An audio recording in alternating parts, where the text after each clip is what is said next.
उधर मुंह करके ये खड़े हो जा, हाँ और खड़े हो जा, खड़े होके बोलो तभी उसमें आएगा फोटो सही।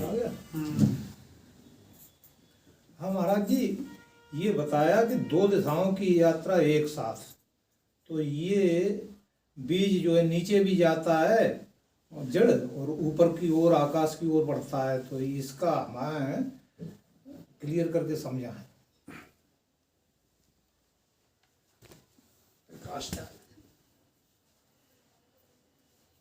2 दिशाओं की यात्रा एक साथ, इस विषय पर जो है सद्गुरुदेव भगवान श्री योग पुरुष जी ने एक लेख लिखा है। वो पुस्तक बन करके ही जो है हम लोगों के सामने आई है और वो सभी ने पढ़ी होगी लगभग। तो आप जो बात कर रहे हैं वो दृष्टांत की कर रहे हैं, ठीक है। दृष्टांत हमेशा एकांगी होता है। ये कई बार आप लोगों के दिमाग में मैंने बात डालनी चाहिए, परंतु वो लेते नहीं हैं आप दिमाग से। कोई भी दृष्टांत, कोई संत, कोई ग्रंथ अगर प्रस्तुत करता है तो उसको उसकी पकड़ एकांगी होती है, पूरा का पूरा दृष्टांत नहीं घटाया जाता है। वो जिस प्रयोजन के लिए दृष्टांत दिया गया है उस प्रयोजन को जो है अपने में घटाना पड़ता है। तो 2 दिशाओं की यात्रा एक साथ का अभिप्राय ये है कि ईश्वर ने तुमको वो बुद्धि दी है जिससे आप अपने व्यवहार जगत को भी ईमानदारी के साथ धर्म को स्थान देते हुए चला सकते हैं। और वास्तविक रूप से तो एक ही दिशा की यात्रा करनी है, वो है भगवत दिशा, भगवान की ओर ही बढ़ना है। अब उसमें महाराज जी ने जो दृष्टांत दिया है वो तुमको समझाने के लिए दिया है, ये सिद्ध करने के लिए नहीं कि तुम व्यवहार में मरते फिरो, ये सिद्ध करने के लिए नहीं दिया है। इसके विषय में तो सभी संतों का एक मत है कि तुम व्यवहार को यदि सत्य समझ करके बढ़ोगे तो तुम पापाचार करोगे, तुम केवल नरक में जाओगे, तुम केवल दुखों को ही संग्रह करोगे, क्योंकि व्यवहारिक सत्ता बिल्कुल पूरी की पूरी जड़ है। इसलिए 2 दिशाओं की यात्रा एक साथ हमको समझनी है, करनी नहीं है, समझनी है।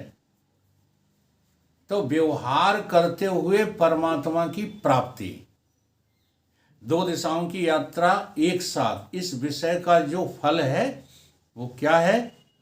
इस संसार में व्यवहार में बरतते हुए परम तत्व की प्राप्ति करने का नाम ही 2 दिशाओं की यात्रा एक साथ है।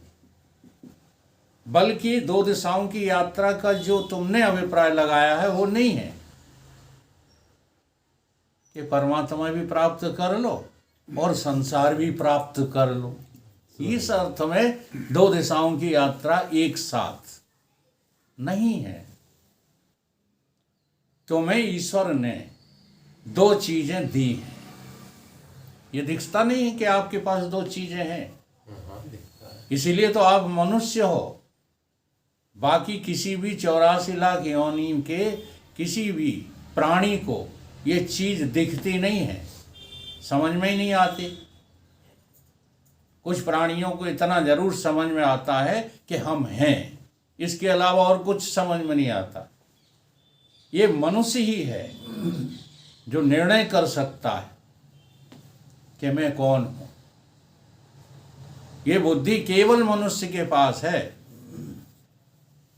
और किसी के पास है। तो गोस्वामी जी ने भी इस 2 दिशाओं की यात्रा एक साथ करने के लिए एक बहुत बढ़िया दोहा दिया। जड़ चेतन गुण दोषमय विश्वकीन करता। अब संत का नाम लिया, है ना, किसी गाय का नाम ले लेते, क्योंकि गाय से ज्यादा पवित्र कोई नहीं है ना। और भी तमाम पशु पक्षी पवित्र हैं। खरगोश बेचारा कितना पवित्र है, लेकिन किसी का नाम नहीं लिया। यहाँ किसका नाम लिया? संत हंस।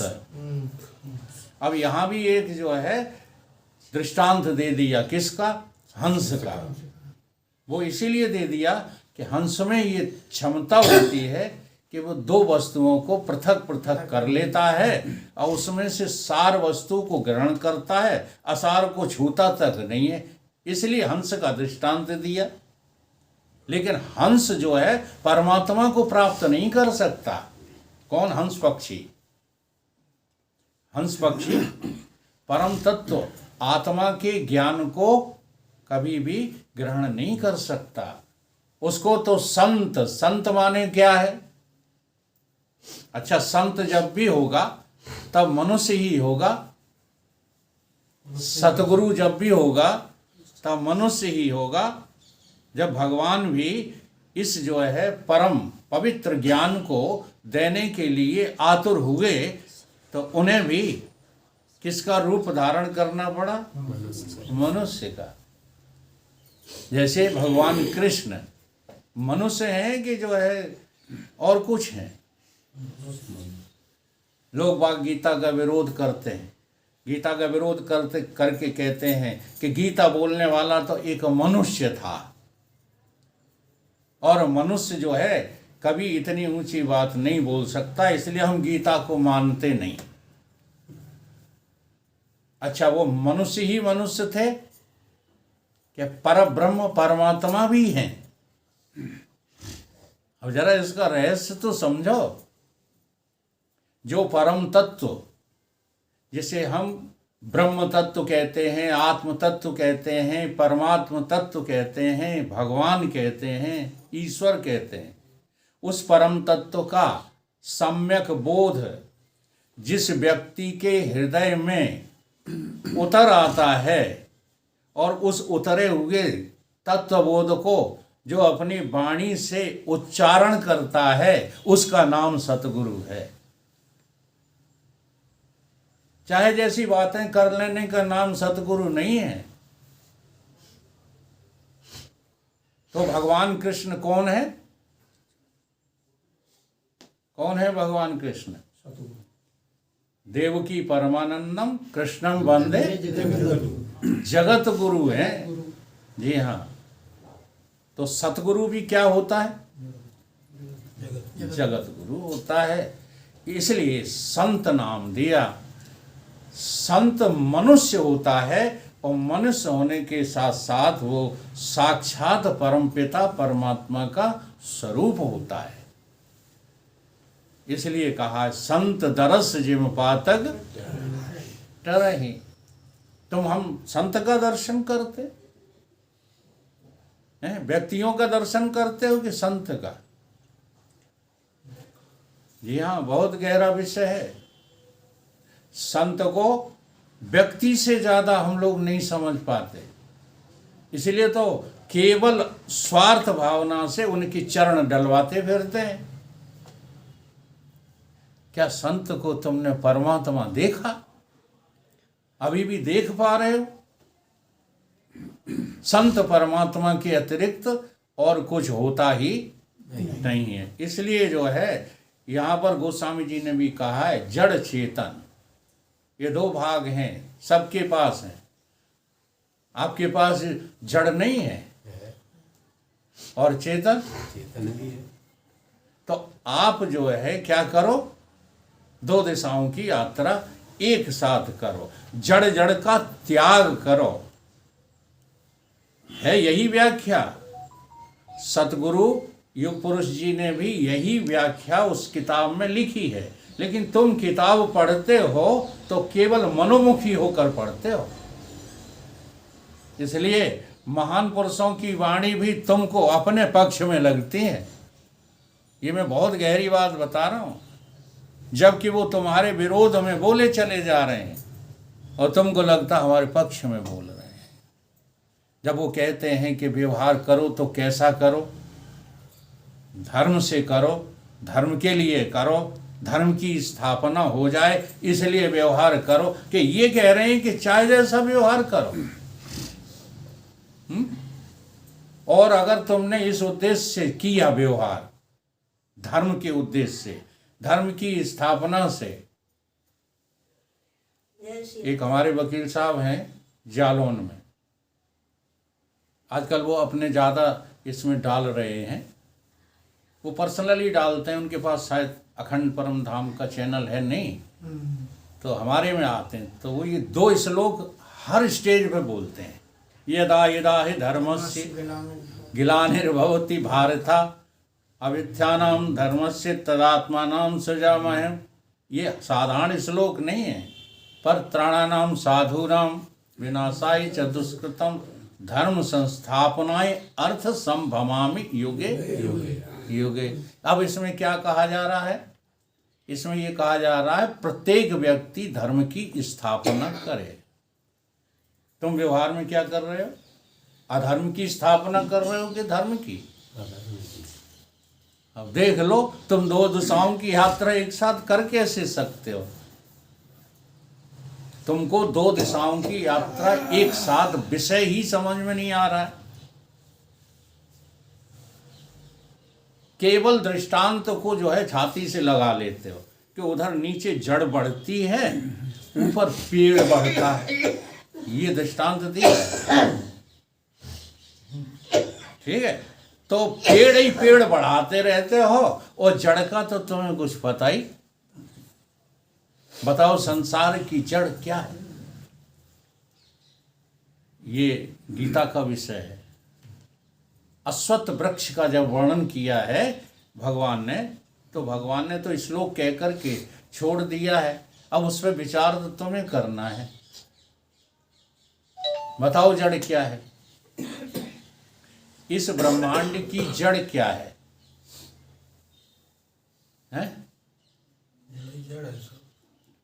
जड़ ही जड़ है जी, कौन सा जवाब? जड़ क्या है? हाँ, ये सारे ब्रह्मांड, संसार की, दुनिया की जड़ क्या है? वेदांत पढ़े हो लेकिन नहीं बोल पा रहे। क्यों नहीं बोल पा रहे हो? क्योंकि संसार सत्य लगता है। माया है, नहीं है माया फाया जड़। ये संसार की जड़ है परमात्मा। और तुमने पढ़ा है वेदांत का सबसे पहले सूत्र, तुमने यही पढ़ा है। क्या पढ़ा है? निमित्तो भिन्नो अभिन्न निमित्तो उपादान कारण ब्रह्म। किसका? पूरे संसार का। पूरे संसार का निमित्तोपादान भिन्नो अभिन्न, भिन्न भी और अभिन्न भी। जैसे किसी ने कहा अभी कि माया, तो माया जो है अपने आप में स्वतंत्र है या परतंत्र है? हैं? परतंत्र है। परतंत्र है तो कैसे कारण हो जाएगा? फिर विश्व का कारण कैसे हो जाएगी माया? ये तो अज्ञानियों की समझाने के लिए जो है माया को कारण बता दिया गया है।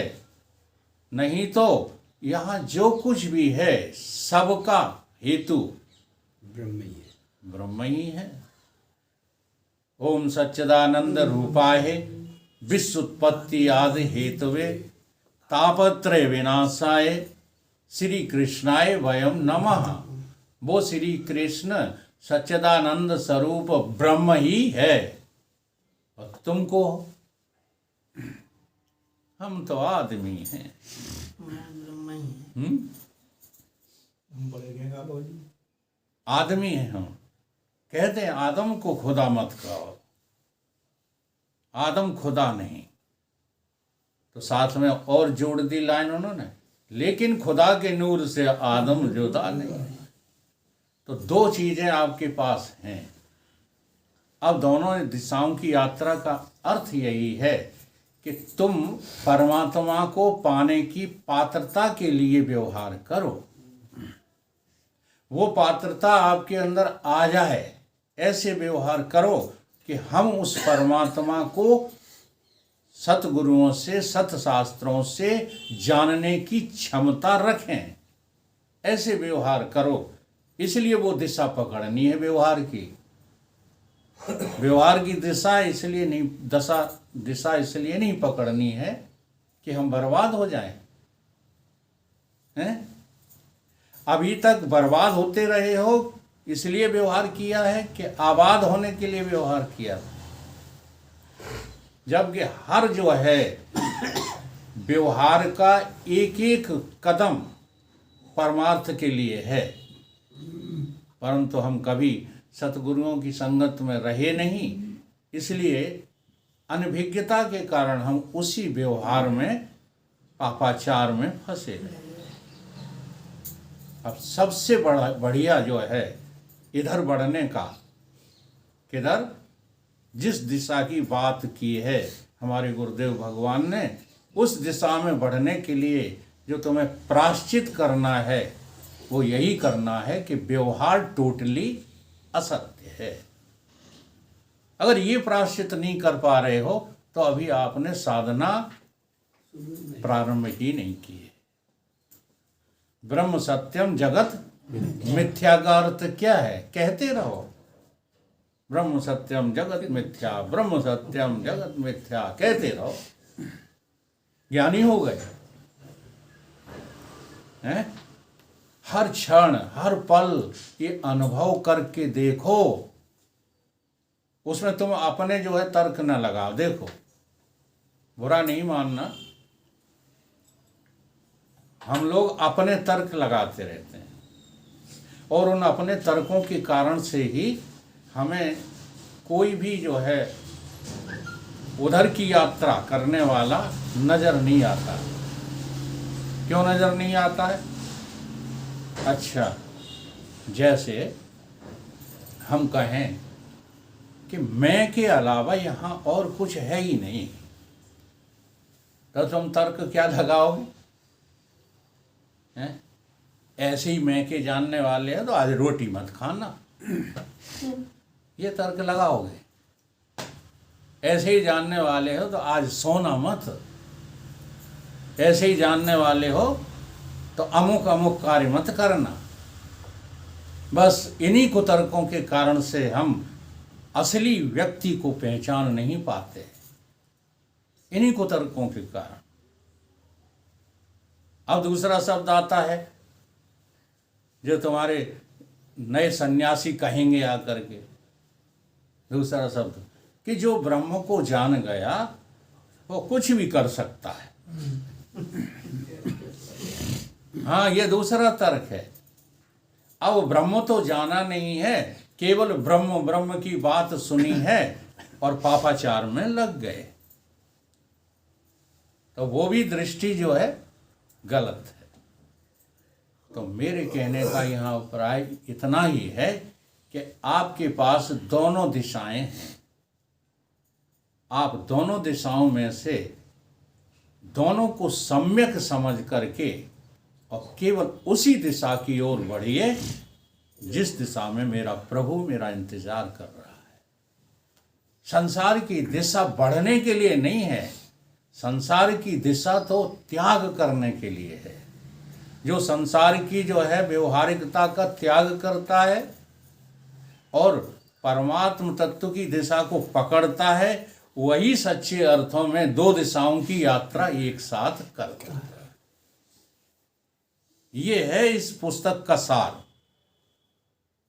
आपकी दृष्टि में जो था वो सार नहीं है कि संसार में लगे रहो, संसार में लगे रहो और परमात्मा के लिए एक दिन माला घुमा लो, नहीं हाँ सत्संग करे आओ बस। वो तो कहीं हम कर ही रहे, घमंड और तुमने पाल लिया सत्संग करने का, इसके अलावा और कुछ नहीं कर पा रहे हो। ये देखो अपने जीवन में कि तुमने व्यवहार कितना त्याग लिया, व्यवहार की क्रियाएं नहीं। ये भी बड़ी गहरी जो है बात है, व्यवहार की क्रियाओं के त्याग की बात नहीं हो रही, यहाँ व्यवहार की बात हो रही है। व्यवहार कितना त्याग लिया। एक तरफ शादी हो तुम्हारी रिश्तेदारी में, दूसरी तरफ ये साधारण उदाहरण देता हूं, तुमको बुरे लग जाते हैं। दूसरी तरफ सत्संग कहाँ जाते हो? रिश्तेदारी में जाए। हाँ, तो अभी आप व्यवहार त्याग नहीं रहे। ये है दो दिशाओं की यात्रा एक साथ, जो मुझे स्पष्ट हुई है उसी पुस्तक के द्वारा। जो पुस्तक तुमने पढ़ी है वही पुस्तक हमने पढ़ी है, लेकिन हमको लगा कि दो दिशाएं हैं ही नहीं, और तुमको दो दिशाएं अभी भी लग रही हैं। दो दिशाएं, हाँ, जब साधना प्रारंभ करोगे तब तो है, लेकिन अगर साधना में तुम दो कदम भी आगे बढ़ गए तो व्यवहारिक दिशा है ही नहीं। ये है दो दिशाओं की यात्रा एक साथ।